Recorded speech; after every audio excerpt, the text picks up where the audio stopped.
안녕하세요 여러분, 반갑습니다. 누구나 이해하시고 쉽게 기업에 대한 정보를 전달드리고 있는 대기업 김아진 멘토입니다.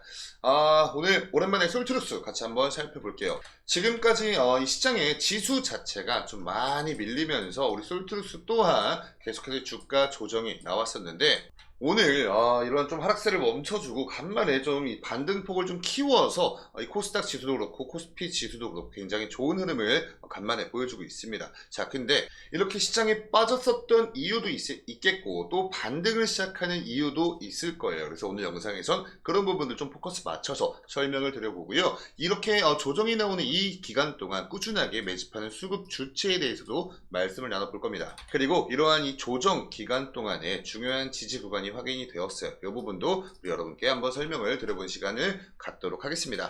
자, 우선 지난번 영상에서 제가 이 솔트룩스 관련돼서 허깅페이스 LLM 순위에서 35 파라미터 이하 1위를 달성했다, 요 이슈에 대해서 이렇게 설명을 드렸었죠.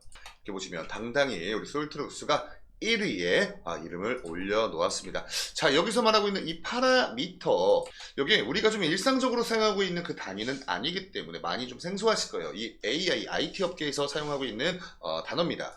이게 뭐냐면 이 인공지능, 즉 AI 모델이나 또 기계학습, 즉 머신러닝, ML이라고 하죠. 요런 이 알고리즘에서 얘네가 학습하는 요 과정을 통해서 최적화를 하는 이 내부 변수를 의미를 해요.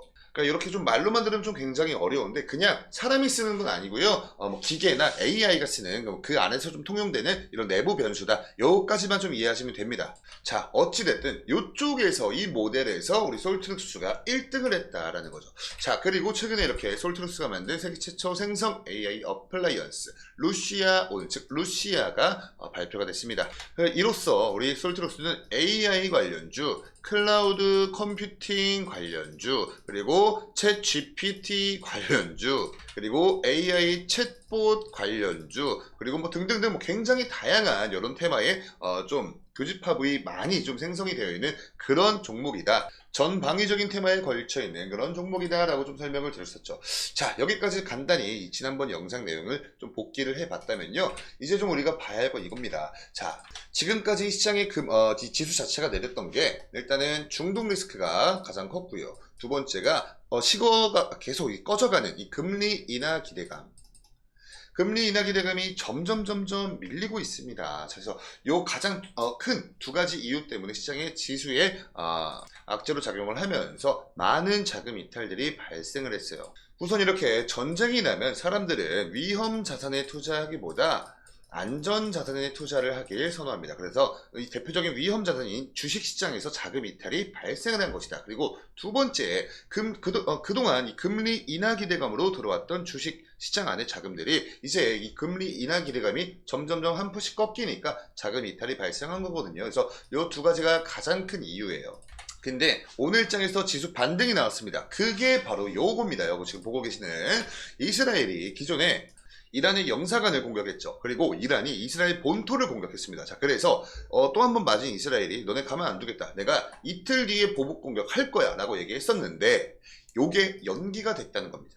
그러니까 이게 미국이 말렸어요. 야, 하지마 해가지고 이스라엘이 원래 이틀 뒤에 보복을 하기로 마음을 먹었었는데 요 부분을 연기를 했다는 거죠. 자, 그래서 아까 제가 이 1번으로 적어드렸던 이 중동발 전쟁 리스크, 이 부분이 완벽히 해소가 된 건 아니지만 그래도 확전은 된 게 아니니까 어느 정도 좀 이 리스크가 좀 해소가 되었다, 이렇게 시장에서는 지금 판단을 한 것 같아요. 그래서 이탈했던 이 중동발 리스크로 인해서 이탈했던 많은 자금들이 다시 시장에 들어오면서 이렇게 지수 상승을 견인을 했다, 이렇게 이해하시면 좋을 것 같고요. 그래도 우리가 계속해서 뭐랄까 염두에 두어야 되는 리스크가 바로 요 금리 인하 시점이죠. 요게 이제는 내년 3월 달일 수도 있다라는 말까지도 나오고 있어요. 그래서 이번에 미국 주식 같은 경우에는 굉장히 뭐 빅테크들, 이 고금 엄청난 이 기술력을 자랑하는 기술주들이 있죠. 근데 얘네가 이 고금리에 굉장히 민감하다고 합니다. 그래서 뭐 엔비디아 같은 경우, 테슬라 같은 경우 이렇게 소폭 좀 빠지는 모습을 보였대요. 아무쪼록 어찌됐든 이 금리 인하 시점이 계속해서 밀리고 있다는 건 우리가 투자를 하고 있는 주식 투자자 입장에서 좀 악재거리로 작용을 할 수 있다. 이 리스크도 여러분들 계속해서 염두에 두시고요. 자, 우선은 이 중동발 리스크가 어느 정도 좀 해소가 되면서 지금 이때 당시 있죠. 이때 87달러까지 돌파를 했었거든요. 근데 지금은 이 유가입니다. 유가.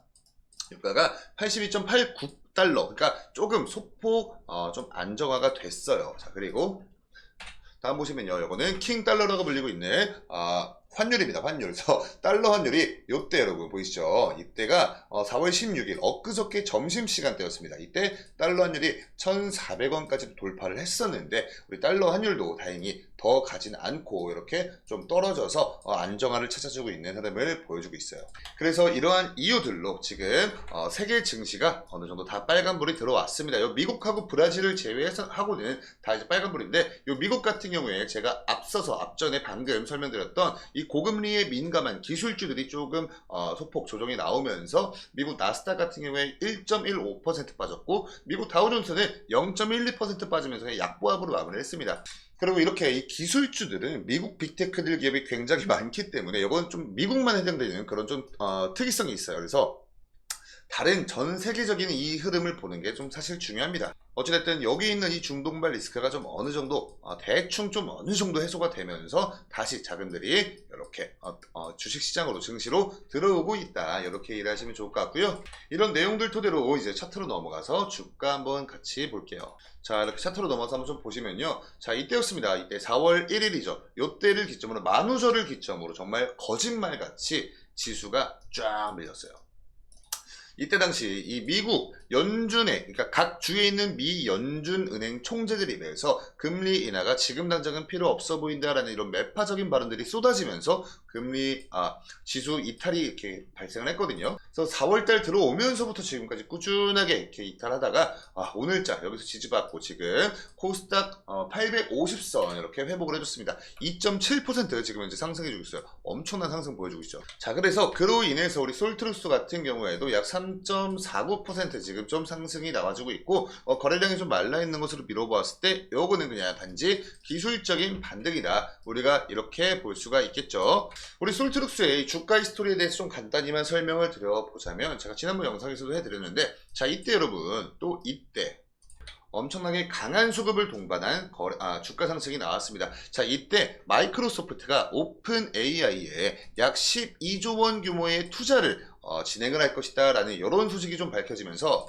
이 클라우드 컴퓨팅과 AI 관련된 테마가 굉장히 시장에 많은 관심을 받게 됐고 여기에 더해서 또 어떤 재료가 붙었냐면 이때 당시 챗 GPT가 엄청난 신드롬을 막 불러일으키고 있었습니다. 그리고 이로 인해서 굉장히 다양한 기업들이 이 AI 챗봇 사업에 뛰어들겠다 뭐 이런 이슈들도 엄청나게 많이 나왔죠. 그래서 그때 당시 솔트룩스가 엄청난 관심을 받은 거예요.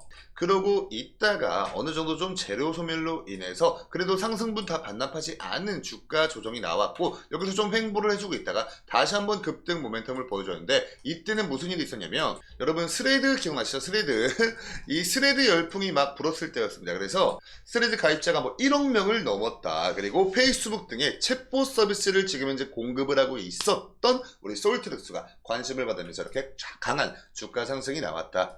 이렇게 보시면 되는데 그 이후에 주가 급락이 나왔습니다. 이게 뭐냐면 이것 또한 스레드예요.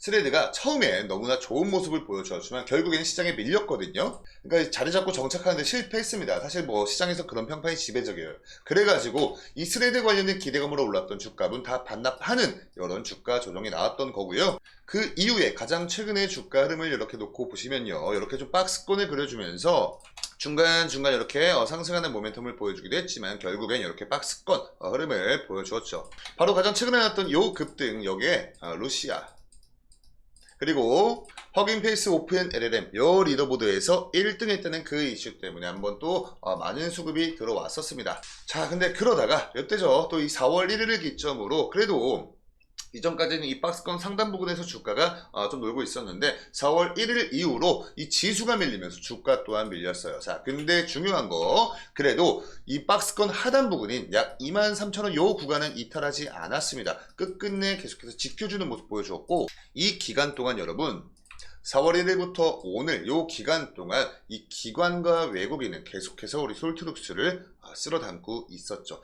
이탈은 개인들이 많이 좀 이탈이 발생을 했었어요. 이렇게 개인들이 이탈하는 매도 물량을 뱉어낸 요 물량들을 외국인과 기관과 요 기타 법인 측에서 다 받아 주었고요. 오늘 장에서도 지금 현재 외국인과 기관 쌍끌이 매수 들어왔습니다. 기타 법인도 마찬가지예요. 자, 그리고 프로그램 매수세도 한번 좀 보시면요. 그동안 들어왔다 나갔다 들어왔다 나갔다 들어왔다 나갔다만 좀 반복을 하고 가장 최근 3거래일 동안은 좀 매도 물량들이 강했었는데 오늘 장에서 프로그램 매수세 또한 들어와 주면서 자, 외국인, 기관, 프로그램 그리고 기타 법인 이렇게 이 네 가지 수급 주체에서 많은 수급이 들어왔습니다. 자, 그래서 굉장히 높은 확률로 아직까지 솔트룩스는 충분히 더 추가적인 상승 여력이 남아있다라고 좀 판단을 할 수가 있는 거죠. 자, 외국인이 바보가 아니죠. 기관도 바보가 아닙니다. 그리고 이 프로그램 매수 혹은 프로그램 매도를 사용하고 있는 이쪽 수급 주체도 바보가 아니죠. 그리고 기타 법인 또한 바보가 아닙니다. 근데 이 네 가지 수급 주체 중에서 어느 한 군데만 들어온 것이 아니라요. 네 가지가 모두 들어왔다는 것. 아직까지 솔트룩스는 충분히 추가적인 상승 여력이 충분하다. 이런 계산이 나왔기 때문에 이렇게 손을 잡고 들어왔다라고 해석을 할 수가 있겠습니다. 자, 그렇기 때문에 우리 여러분들도 이런 수급 주체의 좀 동향들을 잘 체크를 해 가시면서 투자를 하신다면 보다 더 안전한 투자를 하실 수 있다라고 저는 생각을 하고 있고요. 우선 중요한 건 지금 뭐 솔트루스 관련된 개별적인 어떠한 이슈는 없습니다. 이게 뭐 호재가 됐건 뭐 악재가 됐건 어떤 것도 없어요. 그러니까 이슈 자체가 없습니다. 지금은 그냥 이 지수의 흐름대로 이 주가 또한 같이 움직이고 있는 모습을 보여주고 있는데 그렇기 때문에 이 솔트루스 개별적인 이슈 체크가 물론 첫 번째지만 지금은 어떠한 이슈가 없기 때문에 우리가 그 다음번 봐야 되는 건 지수의 흐름 체크를 끊임없이 하셔야 한다. 지수에 영향을 줄 수 있는 이런 요소들 제가 아까 설명드렸죠. 뭐 중동 리스크, 금리 인하 기대감, 그리고 뭐 유가, 그리고 달러, 뭐 환율, 뭐 등등등에서 이런 것들 계속해서 체크를 해 가시면서 투자하시면 다시 상승장이 도래했을 때 보다 더 큰 수익을 얻어가실 수 있을 거라고 저는 생각을 합니다. 자, 그러기 위해선 우리 여러분들 저희 대이업 채널 구독 버튼 한 번씩 눌러주시고요. 오늘 영상의 내용이 도움되셨으면 영상에 좋아요 버튼 한 번씩만 부탁드리면서 저는 다음 영상으로 인사드릴게요. 감사합니다.